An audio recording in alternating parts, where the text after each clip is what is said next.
Justice, by law or by sword.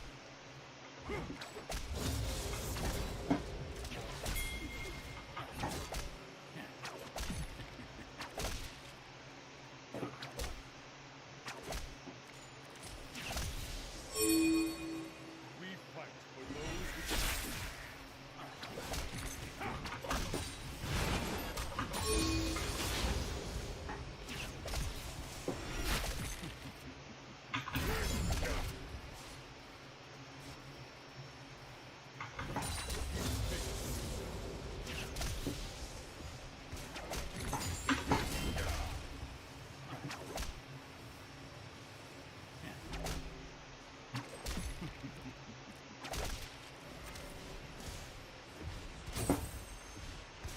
An enemy has been slain.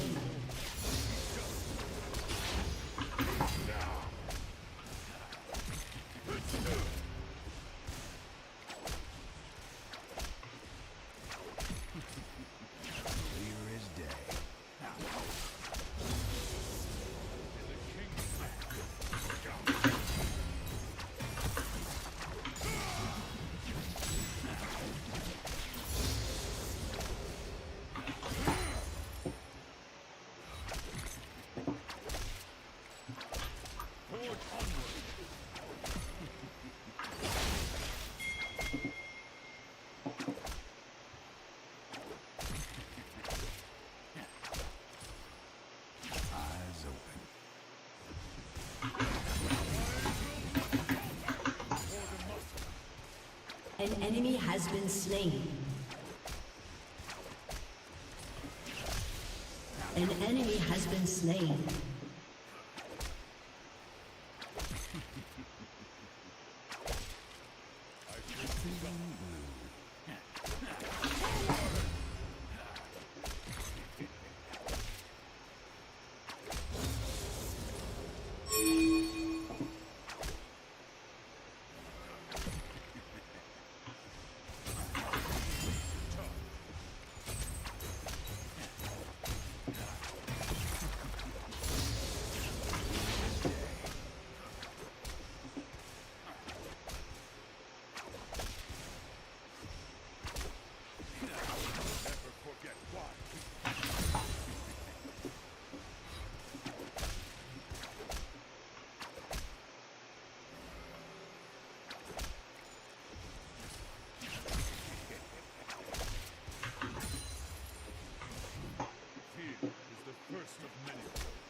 An ally has been slain.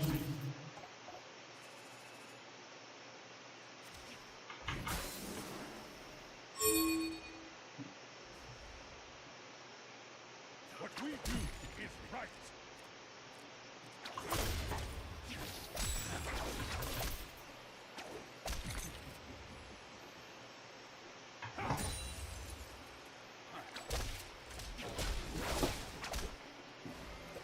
Protect our land.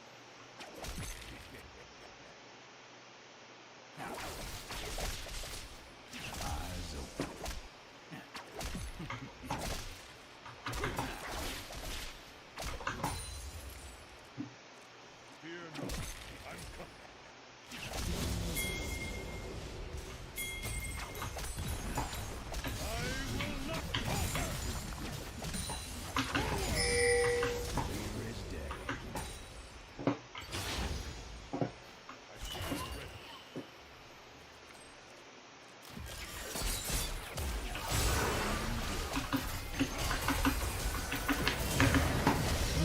slain an enemy. An ally has been slain.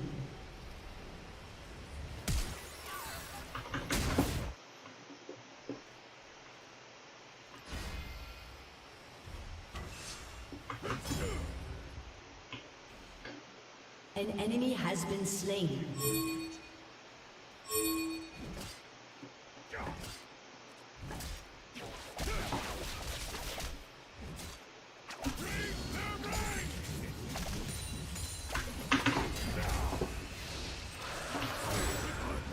Enemy killing spree.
Has been slain.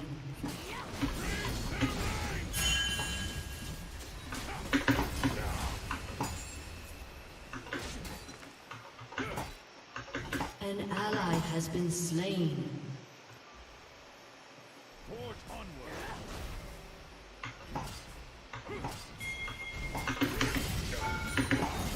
You have been slain.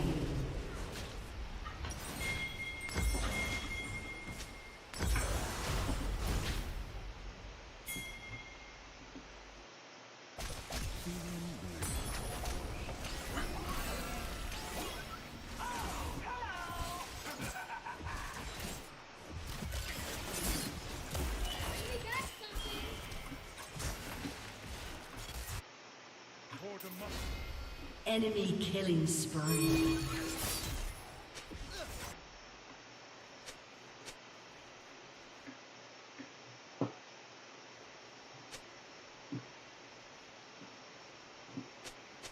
I bring justice.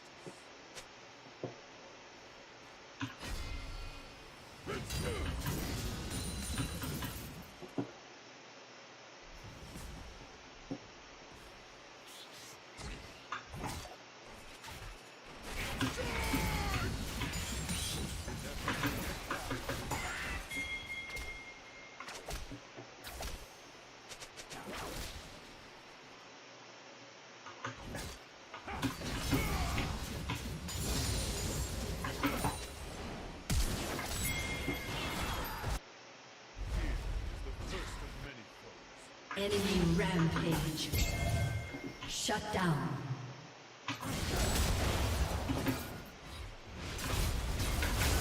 Double kill. An enemy has been slain.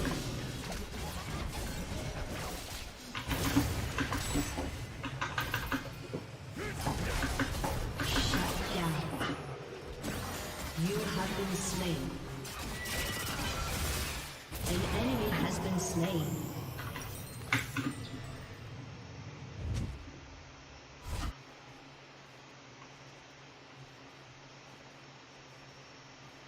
Shut down.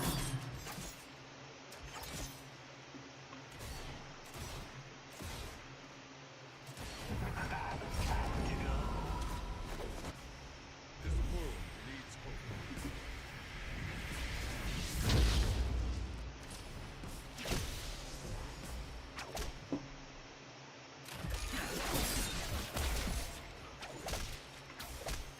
Your team has destroyed a turret.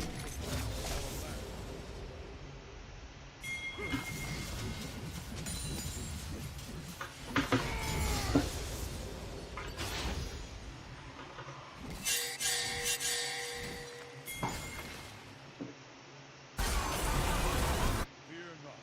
I'm coming.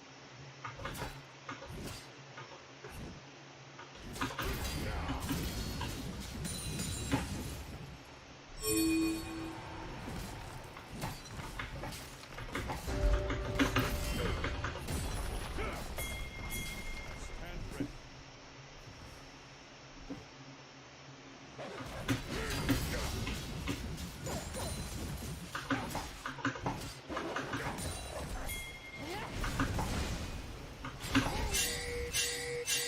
Our courage must never waver. Shut down. Slain an enemy. You have been slain.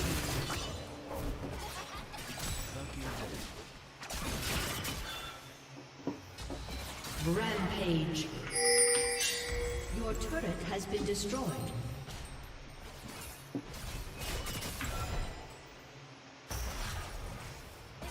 Unstoppable.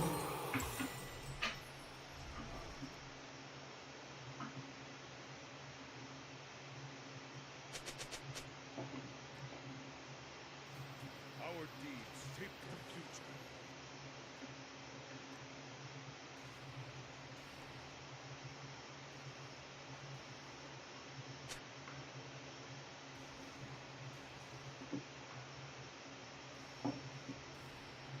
We fight for those who cannot.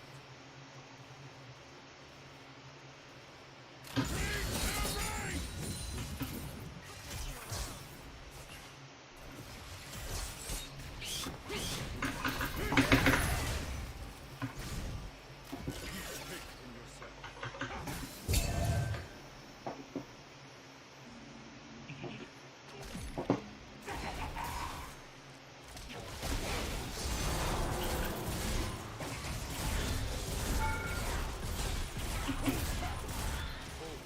Be just.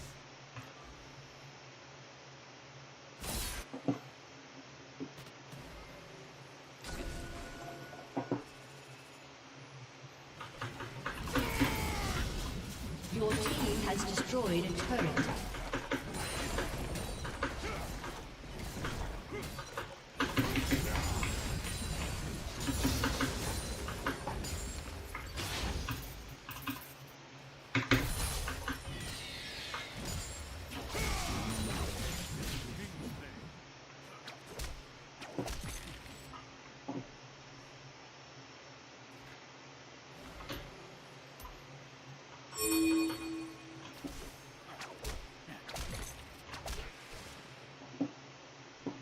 Forge onward.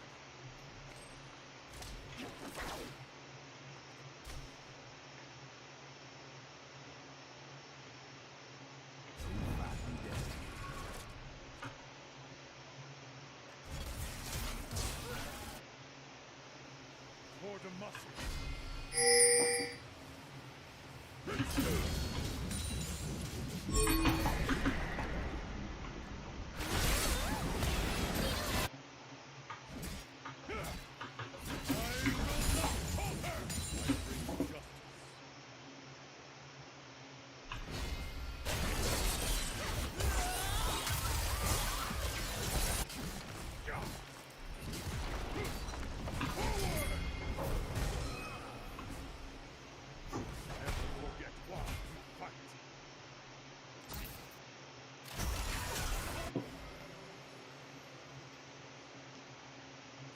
Enemy has been slain. Enemy killing spree. Shut down. Fear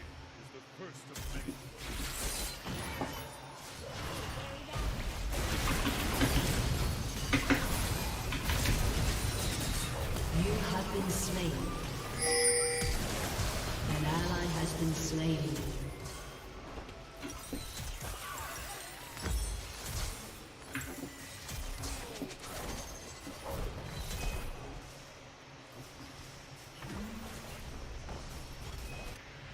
Your turret has been destroyed.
Your team has destroyed a turret.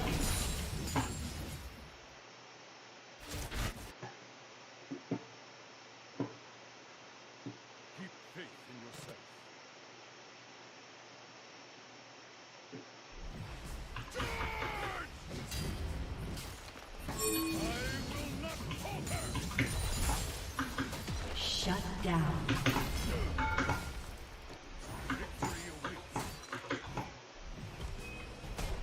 An ally has been slain.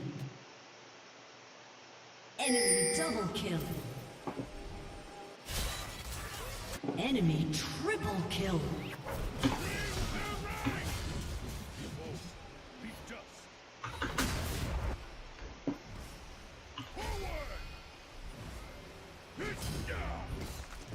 Your team has destroyed a turret.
An ally has been slain.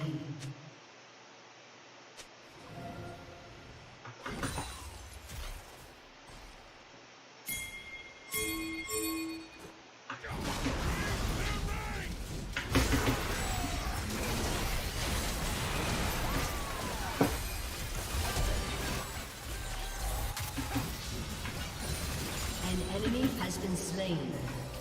Shut down. You have slain an enemy.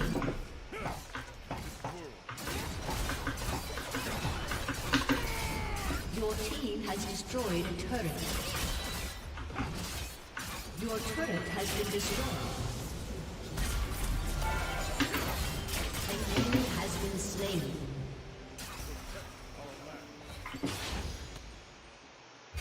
Your team has destroyed a turret.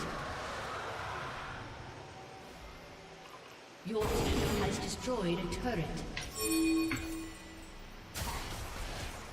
Your team has destroyed an inhibitor. Your team has destroyed an inhibitor.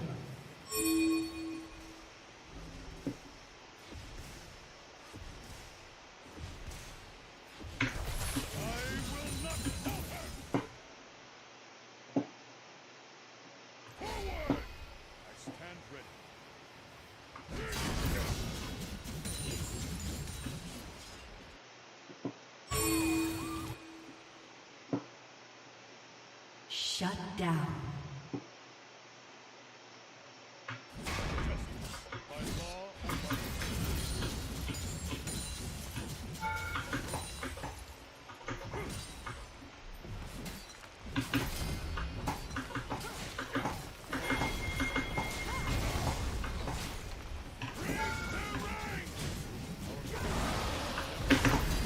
An ally has been slain. Your turret has been destroyed.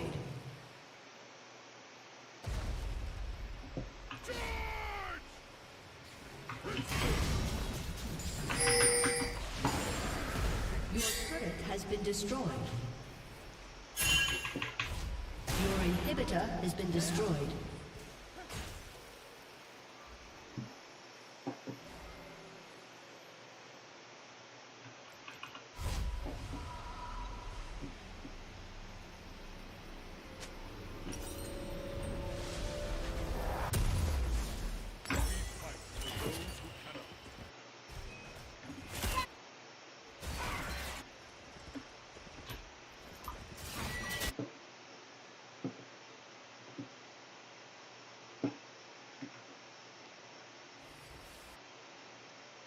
Keep faith in yourself.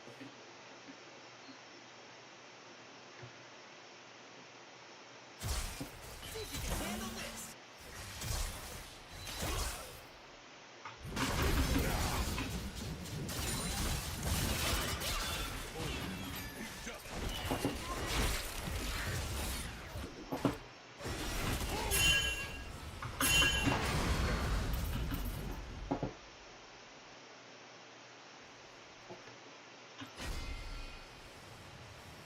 In the king's name.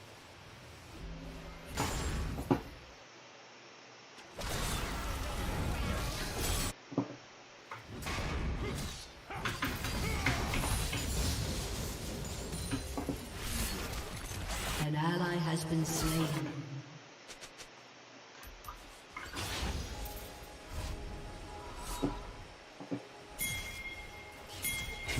Sounds like fun.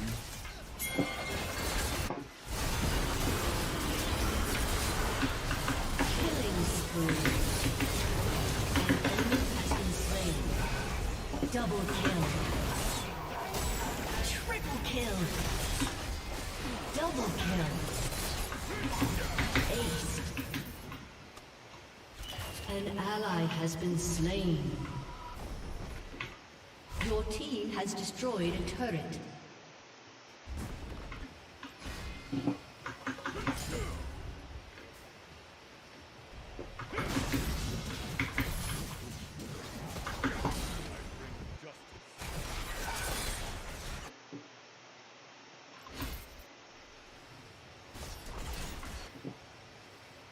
Your team has destroyed a turret.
Seeing him in Multiverse of Madness got me revisiting his past works, and I gotta say, A Quiet Place 1, still a banger. When this thing came out in 2018, it was game-changing. Not only did it provide huge representation for deaf actors, but in a pop culture landscape where everything is constantly screaming in your face for attention, the movie's silent ad campaign stood out as completely unique. The film introduces us to a race of aliens known as the Death Angels. Yeah, that is their official name based on the news clippings that are shown in the film. But these aren't your garden variety xenomorphs, my friends. These are apex predators that hunt purely by sound. The opening minutes make it immediately clear just how deadly these things are when we watch little Bo find himself a loud toy and get absolutely wrecked.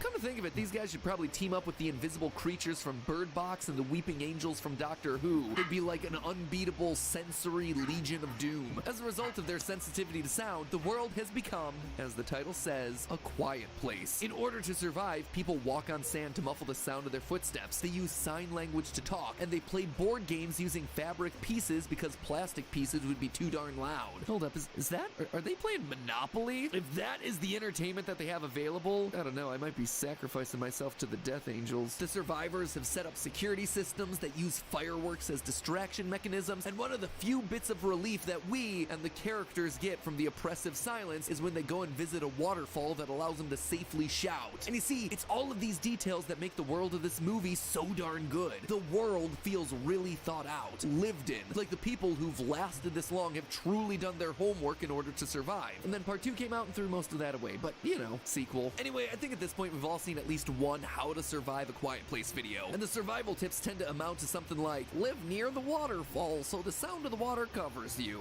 Great, thanks a lot, Captain Obvious. I want to go deeper. I don't want preschool survival tactics, I want post-grad stuff. I want to scientifically pinpoint the exact decibel ranges that'll keep me alive. Is stepping on an errant leaf an instant death?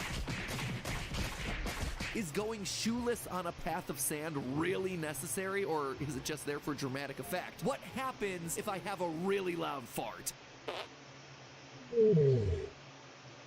Well, as it turns out, director John Krasinski did think about that last one. When working on the films, he told his actors, and I quote, just try to crop dust. What that tells me, other than the fact that A Quiet Place is a silent but deadly world in more ways than one, is that there is a limit to how loud you can be. It's clear that the Death Angels aren't bothered by certain sounds, otherwise they'd be drawn to the family's nightly fire, or the rustling of the clothesline in the wind. So what do these monsters define as a tolerable volume? How loud can you afford to be in a quiet place and still survive? Since volume seems to be the key factor here, we're gonna need to look into measuring sound in decibels. So I grabbed my trusty decibel meter from the crunchiest chip episode of Food Theory and got to some real-life testing. First was establishing a baseline of what the aliens would and wouldn't respond to in the film. The first kill in A Quiet Place happens when a toy rocket ship noise blasts off. So I found a similar toy IRL and measured it with my meter to find that it rang in at about 105 decibels. A loud inorganic noise like that is gonna be easily heard by the aliens. No surprises there. However, we also have to factor in the variable of distance. As we all know, being further away from a noise makes it much quieter.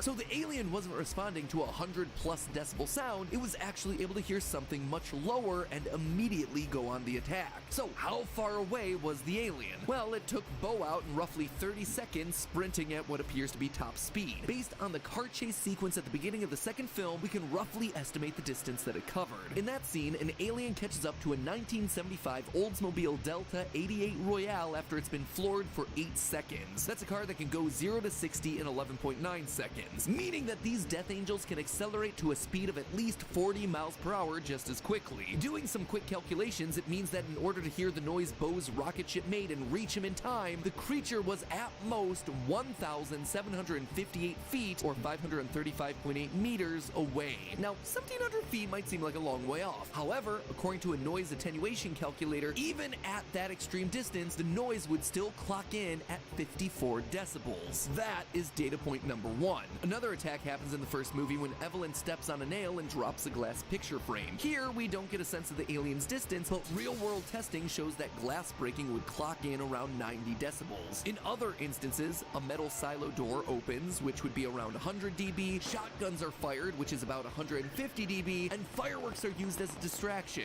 which makes a lot of sense considering they're very loud, 150 to 175 dB. In the sequel, aliens are alerted when people scream, when they rattle bottles, and when they crash into objects. What do all of these noises have in common? Two things. The noises aren't naturally occurring, and they always have sound levels above 50 decibels. These two factors seem to be the things that always wind up alerting the aliens. So based on the first part of this analysis, I immediately have to call BS on the corn that the Abbott family has. There are several acres of perfectly planted rows. It's not like it's last year's crop either, because we see that harvest slowly dying in the fields. These stalks are lush green. They've clearly been planted after the invasion. I'm sorry, but tending to all this land is gonna make over 60 decibels worth of noise. You ever crack corn off its stalk? As a solid alien whistle right there. So now equipped with a baseline of what it takes to trigger an attack, I then started to test the things that we see the survivors do in their day-to-day lives. I stuffed a backpack and walked on all the surfaces that we see them cover in the movies: sand, gravel, grass, concrete. I measured the noise of insects and birds. I clanged glass bottles against each other. I yelled as loudly as possible and stood there like a creeper to figure out the noise drop-off of neighborhood joggers.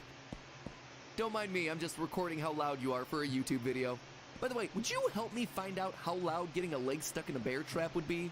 It's for science! After tabulating all the results, I'm kinda shocked to say this, but all the stuff we see him doing in the movie, yeah, it's kinda a necessity for survival in this world. Walking on dried leaves is a literal death sentence, clocking in at minimum 55 decibels. Stepping on a stick, even worse. The resulting snap is upwards of 70 dB, and crunching along on gravel isn't that far off either, topping out at 45 decibels, dangerously close to our 50 dB limit. Walking on sand, meanwhile, deadens the sound considerably, lowering the volume down to a much safer 35 decibels. Grass, same deal. So for as ridiculously over the top as pouring out pathways of sand might seem in the movie, turns out it's a great way to ensure the safety of our survivors. Also a necessity, whispering. A normal conversation tends to happen in the 60 decibel range, which puts an immediate target on your back. But by softening it down to a whisper, which averages out at around 30 dB, you're gonna be in the clear. However, don't get too comfortable because our acoustic surroundings are always shifting. And this is where advanced survival techniques start coming into play. You see, during A Quiet Place, Evelyn warns Lee that sundown is rapidly approaching.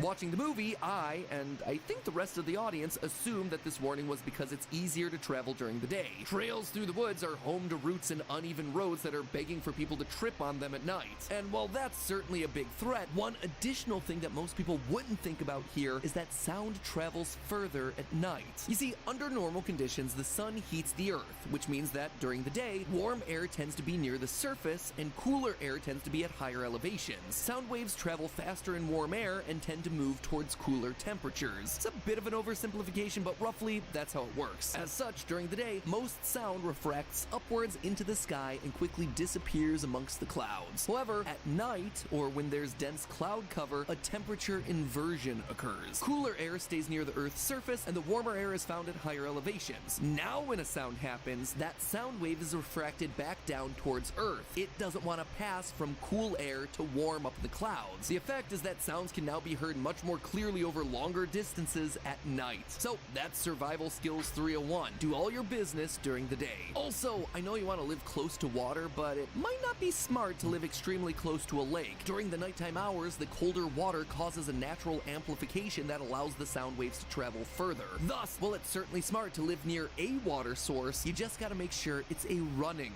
water source. Don't just move into the first lake house that you find. It's the equivalent of living next to an organic megaphone. This temperature amplification effect also applies to seasons of the year. Since the Abbotts live in New York, where there are some incredibly cold, harsh winters, they have to be extra careful during those months. According to David Phillips, senior climatologist for Environment Canada, quote, "Never tell a secret on a cold day because you can hear people talking from as far as 6 kilometers or 3.7 miles away." But this is all defensive. Let's talk about going on the offense. At the end of the movie, Regan discovers the monster's weakness, a specific pitch of feedback coming from her cochlear implant. But did you notice that this feedback caused uncontrollable muscle vibrations in the Death Angel's body? Now, it might just be sensory overload short-circuiting the Death Angel's brain function, but a more accurate analysis of what's going on here appears to be tapping into the monster's resonant frequency. You see, pretty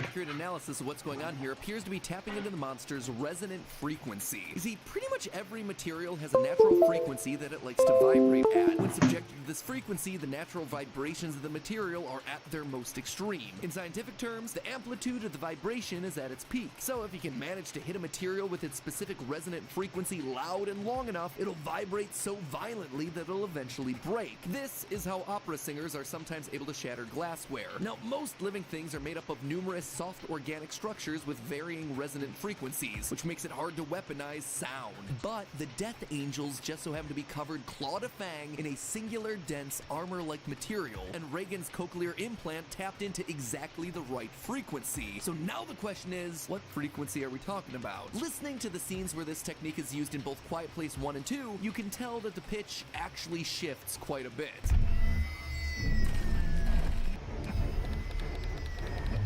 There's no one set frequency here. However, after testing these using various online frequency identification tools, the killer tone appears to be somewhere between 1400 and 1900 hertz. Did I pinpoint an exact pitch? No, but I've at least greatly narrowed the test range. For reference, the TV audio test sound, yeah, that is a pure 1000 hertz tone. A typical smoke alarm, meanwhile, falls in at 3000 to 4000 hertz range. On YouTube, there are dozens of standalone videos where pure tones of these sonic ranges exist. There's also a handful of musical instruments that can play in these frequencies. High stringed instruments like the violin and viola, high woodwinds like the flute and piccolo, even the piano. In short, you don't need feedback from a cochlear implant to survive. You just need a solid internet connection or, some basic music skills. Then, by building up a feedback loop of the armor's resonant frequency, the Death Angels will have every inch of their exoskeletons buzzing in multiple directions. Unable to keep their plating aligned, they open up, exposing the soft, juicy, weak point inside, which is the perfect opportunity to strike. So, there you have it, friends. A more scientific look at how to survive a quiet place. If you have to make noise, keep it under 50 decibels. Be extra careful at night or on cold days. Stay away from peaceful lakes that'll amplify sounds. And if you truly want to fight back, learn how to play an instrument. Glad to see that my 3 years of playing the viola badly throughout middle school will finally pay off.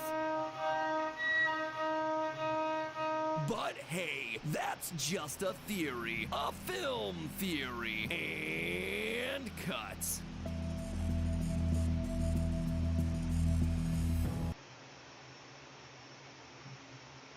Can we all agree that A Whole New World is like the most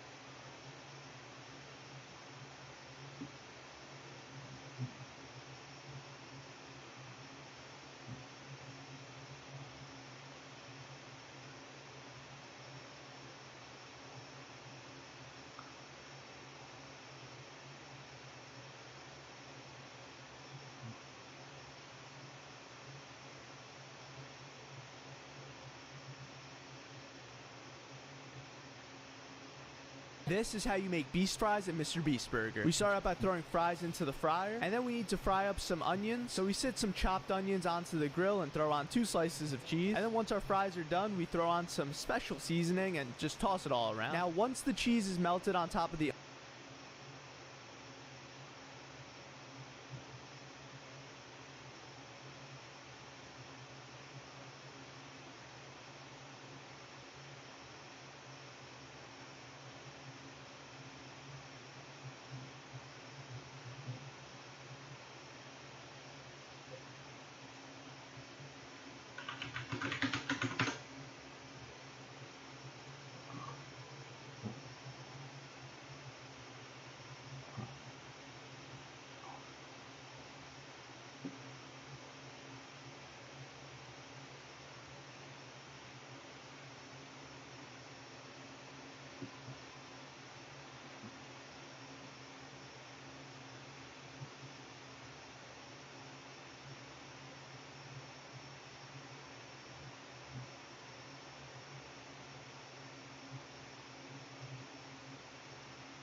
I meant what I said. The whole idea is just irresponsible. So what? It's more grown up to settle for living in fear behind some stupid wall your whole pointless life? Yes. Actually, yes it is. It is indeed more grown up to settle for living in fear behind some stupid walls for your whole pointless life. In fact, it's such a good idea, I'm about to prove it to you.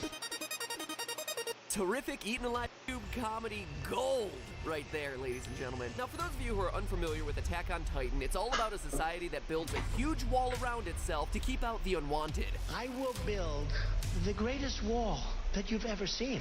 Huh, looks like Trump's got some competition. Maybe this whole show depicts America's future. Hashtag theory for another day. Anyway, instead of building walls to keep out illegal immigrants, Titan's walls are meant to keep out man-eating giants. You see, about 100 years ago, under mysterious circumstances, giants called Titans suddenly appeared and started eating every single puny human in their sights, like me devouring a handful of crispy M&Ms.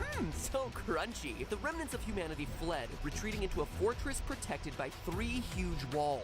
The outermost wall was named Wall Maria, the second Wall Rosa, and the innermost wall, Wall Sina. The poor live between Maria and Rosa, while the rich live in the innermost wall, Wall Sina. Much like these walls, and onions, and ogres, the series itself has many layers. Where do the Titans actually come from? Why do they eat humans? And why do they always look like they're taking the worst yearbook photo ever? Now, I already know that a lot of these mysteries have been answered in the manga, but in the anime, none have yet to be revealed. And by the creator's own admission, much of the upcoming Season 2 will be a complete departure from the source material. So for this episode, I'll be focusing exclusively on the anime to answer the single greatest Attack on Titan mystery of them all. With man-eating giants roaming the outside world, what's the best way to survive? Do you go outside the walls facing certain death and try to reclaim Earth for humanity? Or do you just hunker down inside the walls, safe but trapped like animals? Like the show says. Home was a pen. Humanity, cattle.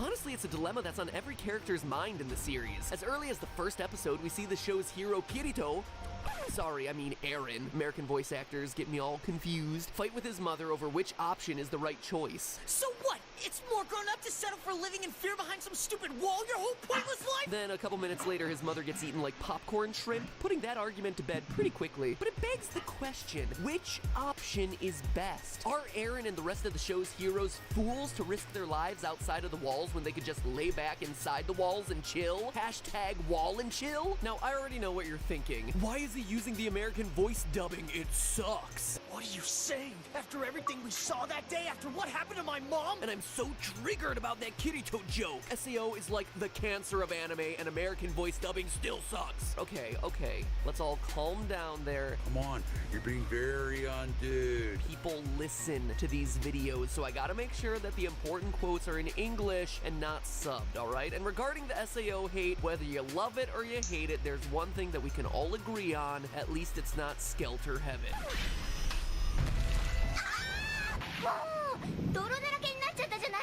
Can we all just get along and appreciate that we all have different nerdy tastes? Alright. Just thought I'd ask. Alright, tongue-in-cheek rebuttals against hardcore anime fans aside, back to Titan. Because I'm sure many of you might be thinking that nobody can relax inside the walls because the Colossal Titan or Armored Titan could just appear randomly and break the walls down as they do in the first 2 episodes. Except that's not quite true. Notice that these Titans only take down the segment of wall featuring the gateway in and out of that part of the city. As we learn in episode 24, the walls themselves are hardened, too strong for the Titans to tear apart for reasons I'll leave a mystery due to spoilers. Suffice it to say, only the entrance is weak enough. But if humanity closed up shop and completely walled these segments up as well, the Colossal Titan could huff and puff all he wanted, but he wouldn't be able to tear down that wall. Mr. Gorbachev, he is not. But of course, that would also mean that humanity would be cut off from the outside world. So the question is, would that be such a bad thing? Could humanity closed within the walls actually survive? Well, to properly answer that, we need to know just how large the remaining population within the walls is and how much land we have to work with. So at the opening of the series, Titans penetrate the Wall Maria, killing 10,000 people. Those that survive the attack flee into the Wall Rosa, seeking shelter. However, as we hear in episode 2, 250,000 of those survivors were sent right back out into the Titan-infested area. The narrator reveals that 250,000 people count as 20% of the surviving population. Which means that there are 1,250,000 people living between all 3 walls at the start of the series. Of the 250,000 people that got sent back out, only about 100 survived. So at the start of the series, the human population is about 990,100 people. Now, to live with 3 gigantic walls cut off from the rest of the world, we'll need enough space for that population to live. Lucky for us, there are a number of good looks at housing throughout Attack on Titan. Within the city areas, sure, the houses are built right next to each other with narrow roads and alleys in between, but they're pretty darn spacious. They're a far cry from your average LA hipster house or New York studio apartment, so it doesn't seem like they're hurting for a lot of space. To make sure, I wasn't able to take exact measurements, but I did the next best thing: comparison shopping. You see, the cities within Attack on Titan closely resemble the real-world city of Nordlingen, Germany, a town constructed entirely inside a meteor crater. It's cool, right? Houses are built right next to each other with narrow roads and alleyways. And seriously, just compare the anime houses to those IRL. It's uncanny how similar they are. So I looked into local available house listings in that area and found that the median house there is about 1,500 square feet. So assuming that people are arranged in families of 4, some people are sharing homes since times are hard, and that ever-present couch-surfing, rent-bumming freeloader friend that everyone has, even when you're in the middle of the apocalypse, the population of 990,100 people would need somewhere around 247,525 homes to sustain them all. Now, if each house covers a baseline 1,500 square feet, that means we need an area of 371,287,500 square feet at an absolute minimum. To factor in things like roads, streets, alleys, markets, and businesses, I'm going to quadruple that number to give us a realistic amount of space for the city population, giving us the grand total of 1,485,150,000 square feet, about 34,000 acres or 138 kilometers squared. How big is that? Well, that's the size of 20,000 soccer fields. For comparison, Los Angeles is 10 times that size, at 1,300 square kilometers. So about 1 million people don't need as much land as you might think, but then again, they're being tightly squeezed into this area between the walls, right? Wrong. We're shown through diagrams as early as the first episode the actual measurements of the walled city, and when you do the math, it's actually huge. From Wall Maria to Wall Rosa, there's a distance of 100 kilometers. Between Wall Rosa and Wall Sina, there's a distance of 130 kilometers, and from Wall Sina to the center of it all, a distance of 250 kilometers. Now, I'm gonna eliminate this huge piece of land between Wall Maria and Wall Rosa because Titans have taken it over, but given that the walls are constructed in a circular manner, we can use the formula for the area of a circle to figure out what sort of space we're working with within the other 2 walls. In other words, it's time to make Miss Allen, my 9th grade math teacher, proud. This one's for you. Considering the area of a circle is pi r squared and the radius of Wall Sina is 250 kilometers, the area within Wall Sina alone is 196,000 kilometers squared. That's a land area larger than, no joke, over half the countries in the world. Full countries! Adding in Wall Rosa's extra 130 kilometer radius, you get a grand total space of 454,000 square kilometers. For reference, this is roughly the equivalent area of Sweden, which, by the way, has a population of over 9 million, and we only need it for 1 million people. Based on what we watch in the show, we assume that living between the walls means making a bunch of sacrifices, but that couldn't be further from the truth. You literally have a population density of about 2 people for every square kilometer. That is less than literally any other place in the world except for Antarctica. Seriously, the Titans could be wandering their stupid little faces off for weeks without finding a single person to chomp on. And speaking of chomping, what about food? As we see throughout Attack on Titan, land isn't the problem, it's food that's constantly running short. The most basic meal military volunteers eat consists of a piece of bread, a sliver of meat, a bowl of bean soup, and, of course, potatoes. Warm, delicious potatoes that need shelter in your stomach. And what is that you're clutching in your right hand? A steamed potato! It sat there in the mess hall begging to be eaten, so I gave it shelter in my stomach, sir. Sasha, saving the world's U-list tubers 1 potato at a time. In fact, to promote the opening of an Attack on Titan amusement park ride, producers sent press this exact meal. And of course, growing food takes extra land. So, per the Food and Agricultural Organization, quote, the minimum amount of agricultural land necessary for sustainable food security is half of a hectare per person.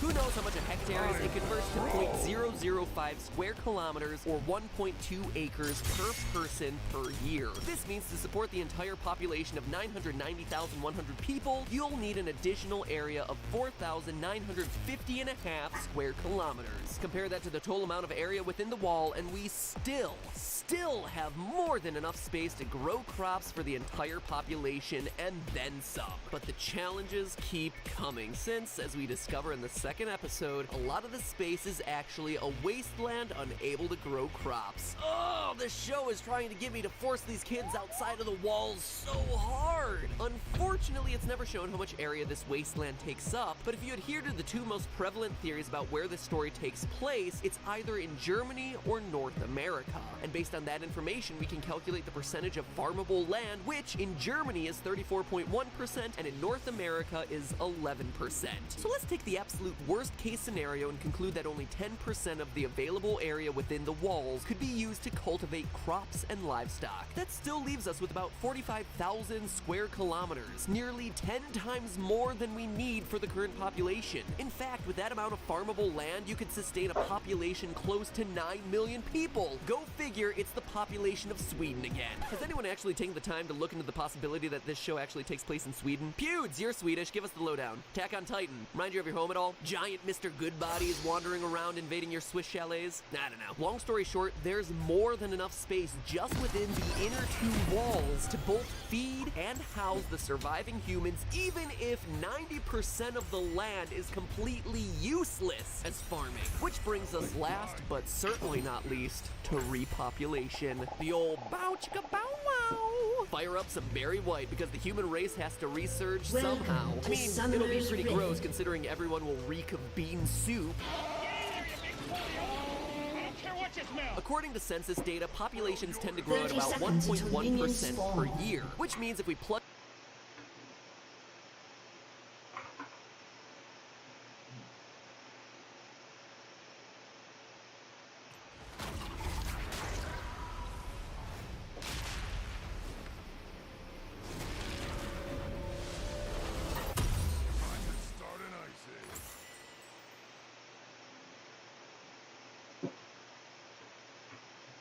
Minions have spawned.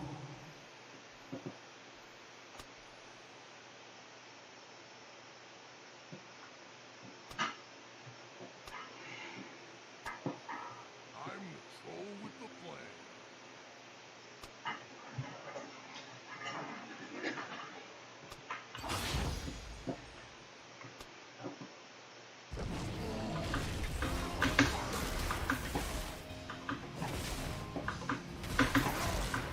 King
Troll Jury and execute Troll.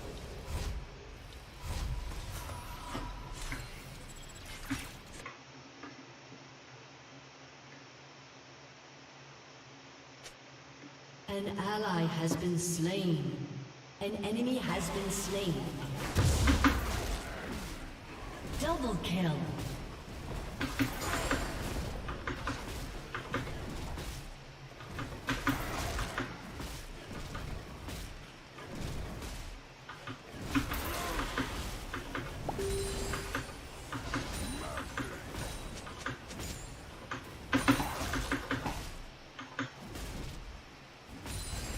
An enemy has been slain.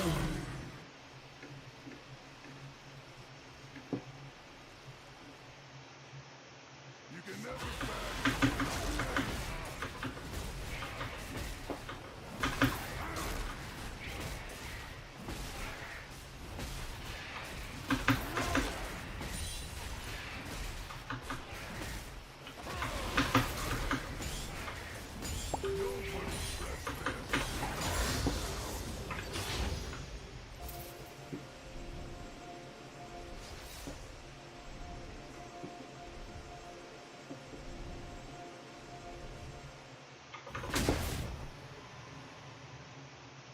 I like my human with a bit of spice.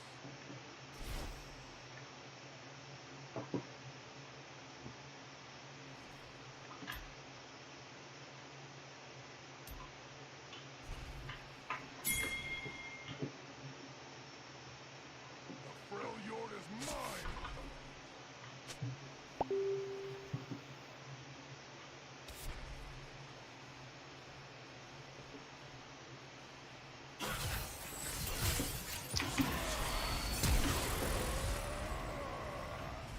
An ally has been slain.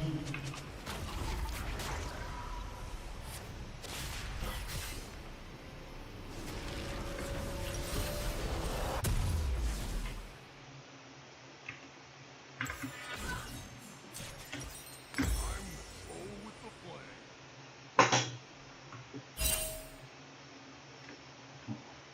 An ally has been slain.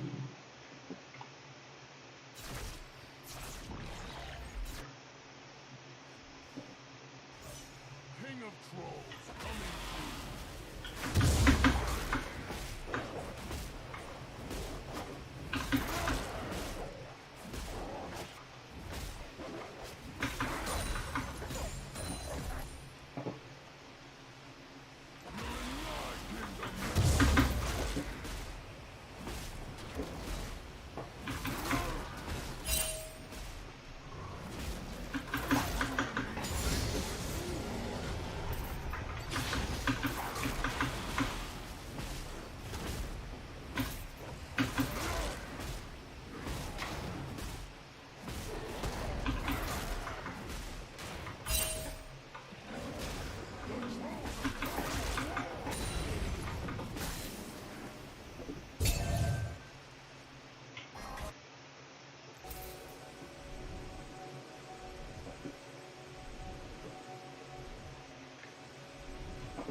Troll Jury and execute Troll.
Enemy killing spree.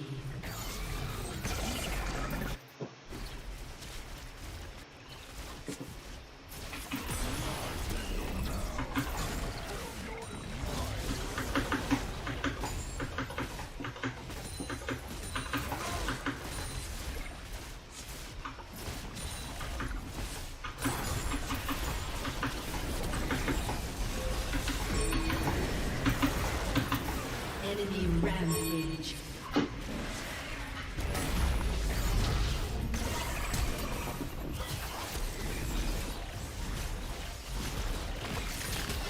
Shut down.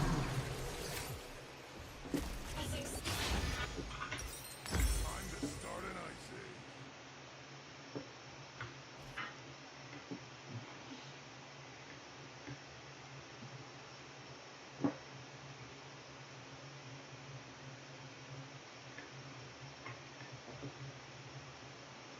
I'm the troll with the flag.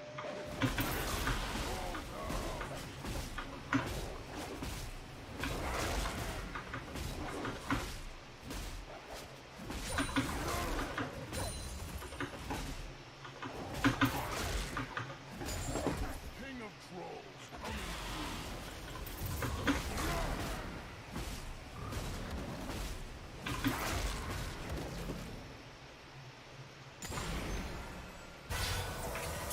An ally has been slain.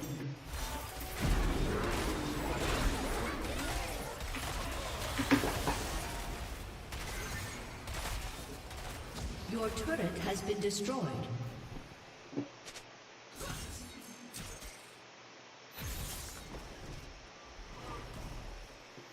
Not troll chief, troll king. King!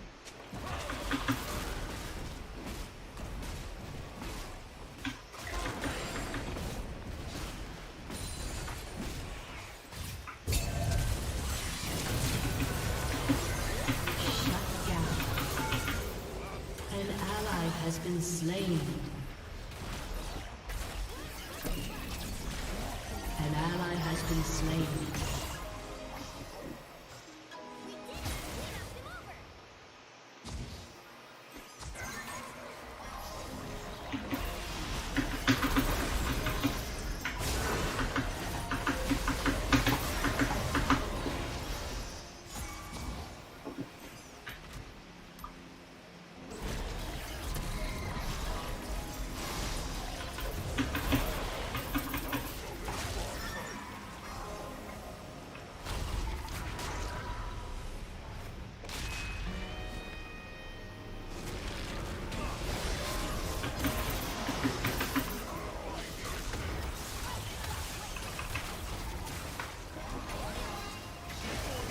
An enemy has been slain.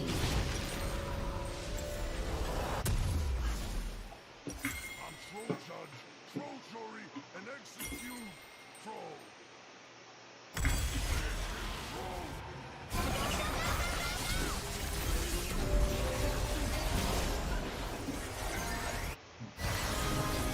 An ally has been slain. An ally has been slain. They look angry. Shut down. Shut down.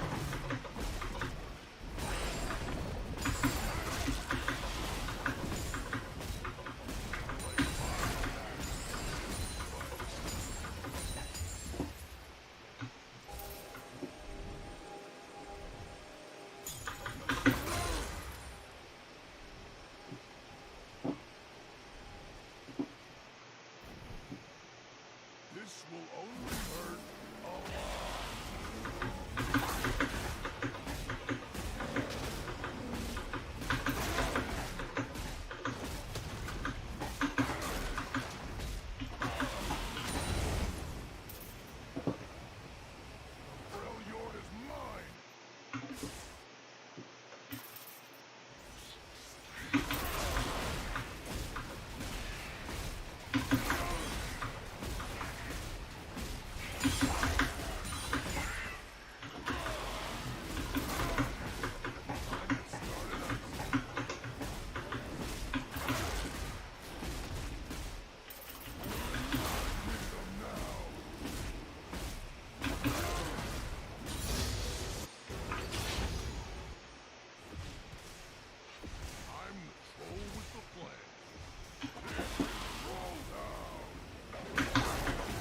turret has been destroyed.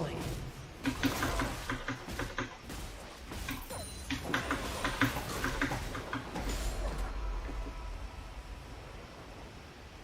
of Trolls.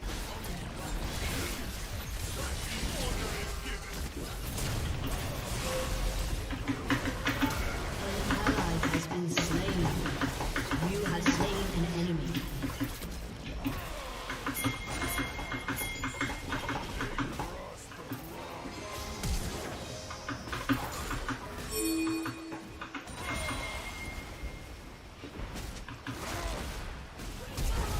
Your team has destroyed a turret.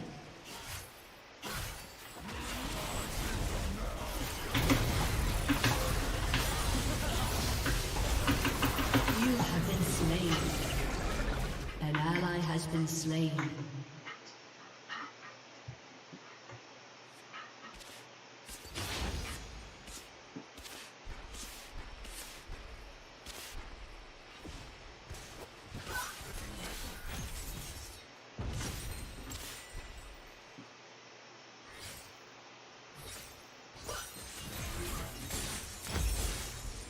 An ally has been slain.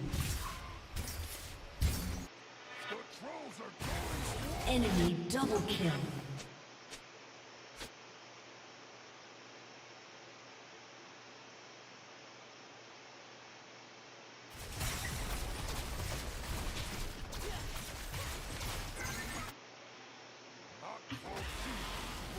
Your turret has been destroyed.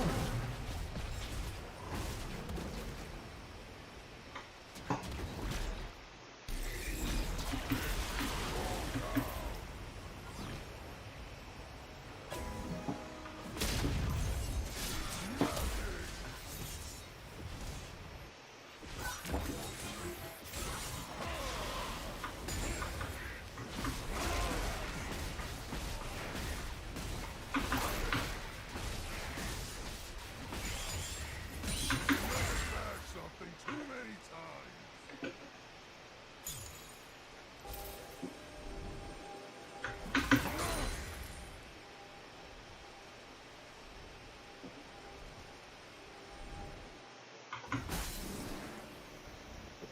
I'm not up yet.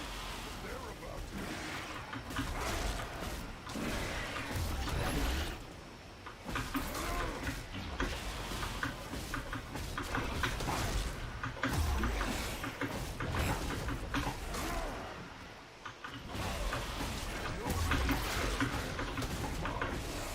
An ally has been slain.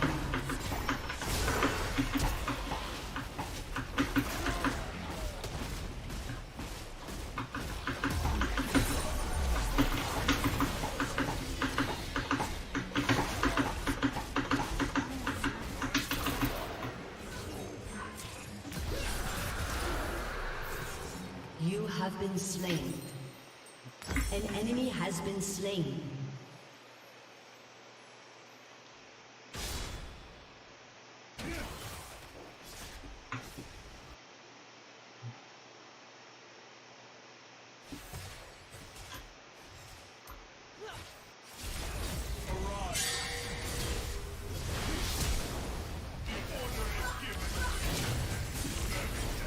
Shut down. An ally has been slain.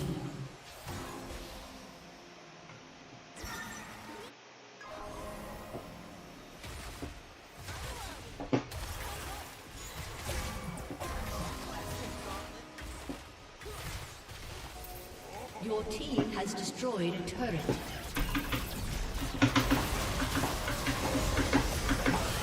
You have been slain. Enemy rampage.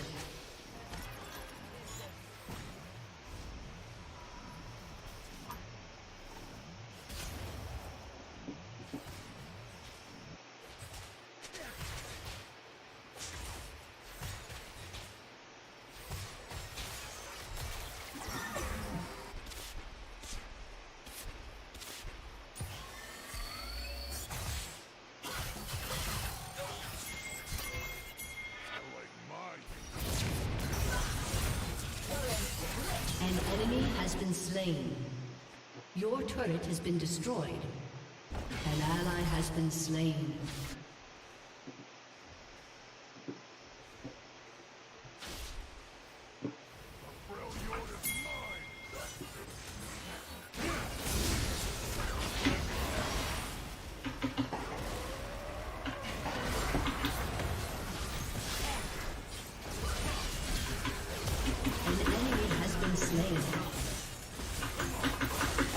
Your turret has been destroyed.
Your team has destroyed a turret.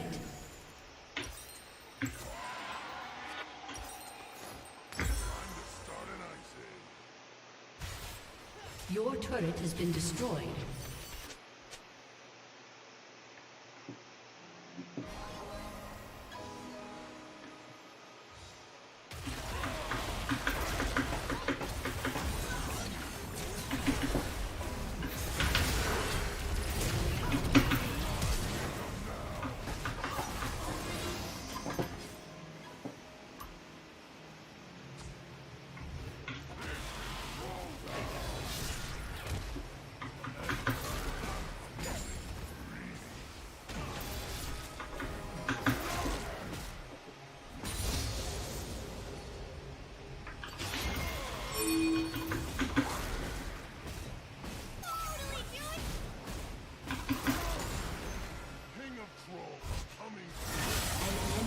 Unstoppable.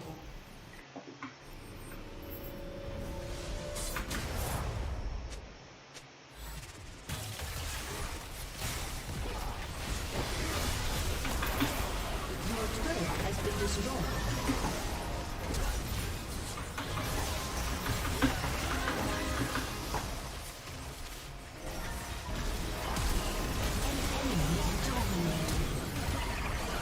Your inhibitor has been destroyed.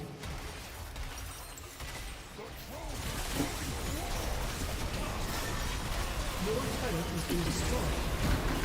An enemy is godlike. Shut down.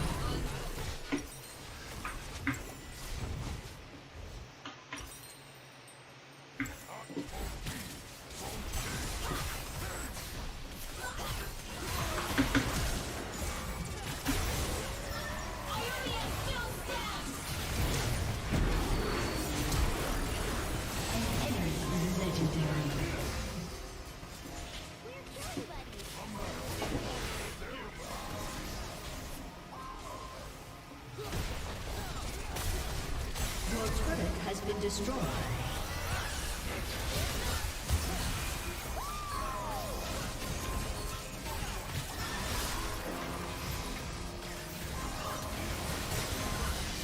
Shut down. A summoner has disconnected. A summoner has disconnected. Plug in a basic exponential growth calculator, we can determine that the population of 990,100 people won't hit 9 million for another 200 years. So even if only 1/10 of the available land was farmable, the walls would still be able to support